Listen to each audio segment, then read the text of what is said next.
A lei de responsabilidade fiscal, ela veda, a gente pode discutir se isso é bom ou ruim, mas ela veda, é proibido, e qualquer pessoa consegue entender isso lendo o artigo 36. Ela proíbe que o governo seja financiado por uma instituição financeira controlada por ele. Na hora em que ele deixa de transferir o recurso, que ele é obrigado a transferir para o banco dele, que é a Caixa, e a Caixa precisa usar o dinheiro dela para pagar uma obrigação dele, ele está sendo financiado pela Caixa. Então esse é o outro lado. Aí não importa que tenha sido por 1 mês ou 2 meses, se isso aconteceu, a lei não pode, a lei proíbe isso. Então o outro lado diz o seguinte, ok, no final do ano o passivo estava equilibrado, mas por 8, os dados estão todos aqui no livro, estou puxando pela cabeça, mas por 8 meses de 2014, ou 9 meses de 2014, eles ficaram negativos, eles ficaram muito negativos. Agora não teve cobrança de juros pela Caixa? Teve. A cobrança de juros ela vai automática. Sempre que o governo deixa de repassar para a Caixa, por exemplo, um recurso, a Caixa fica, portanto, com uma dívida, o governo uma hora vai ter que pagar aquilo, e vai ter uma correção. Essa correção é o juro. Isso, inclusive, foi o que o lado da acusação, né, a procuradoria, o procurador do Ministério Público de Contas, o Júlio Marcelo de Oliveira, ele disse que caracterizava, que ele foi o lado da acusação, ele disse que isso caracterizava uma operação de crédito. Na hora que incide juro, é uma operação de crédito. O lado da acusação virou e falou o seguinte, está caracterizado aqui uma manobra do governo federal que, diferente de governo Itamar, governo Lula, governo Fernando Henrique e governo Lula, em que foram esparsos, esporádicos, no governo Dilma houve uma política consistente de não repassar dinheiro para os bancos públicos para apresentar para a sociedade um dado menos pior das contas públicas.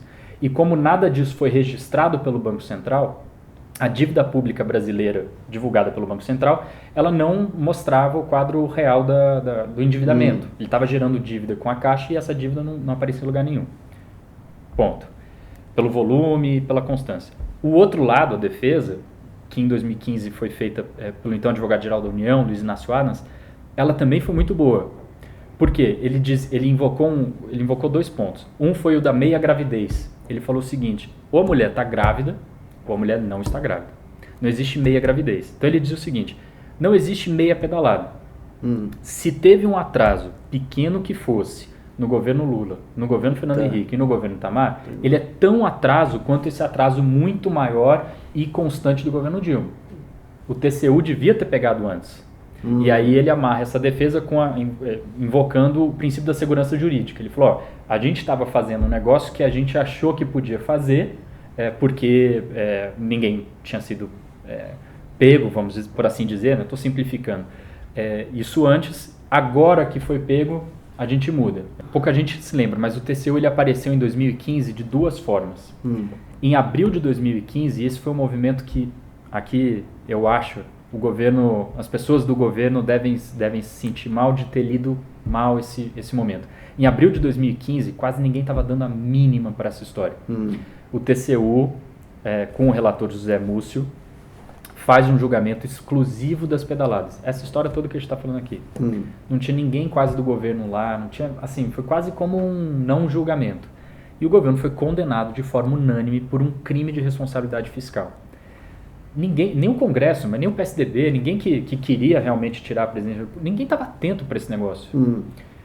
O governo não podia ter deixado isso passar, podia até perder e é do jogo. Mas o que significava essa condenação? O que aconteceu?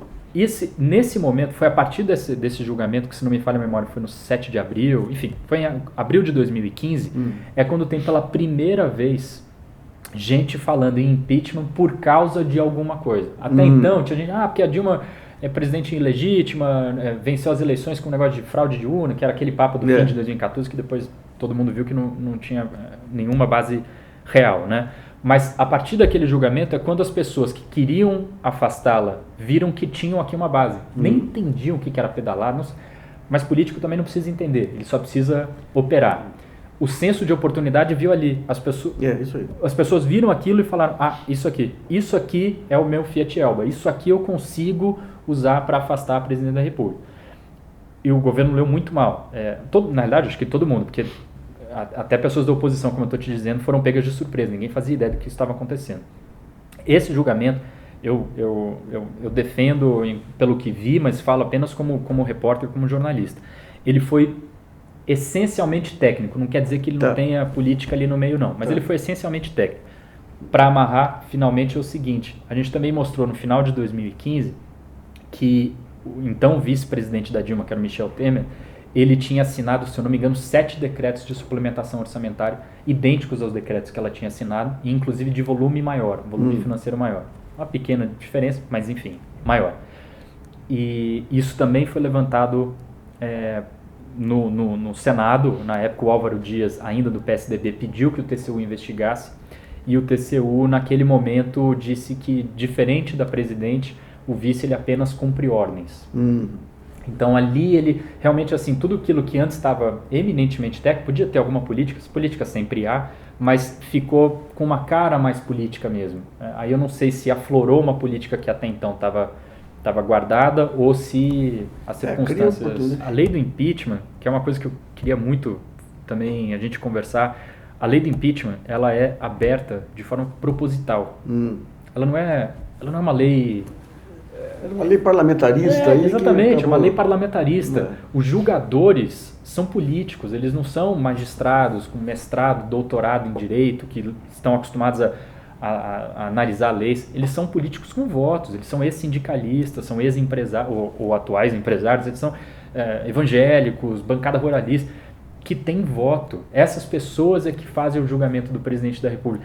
O debate tinha que ter sido travado na seara política.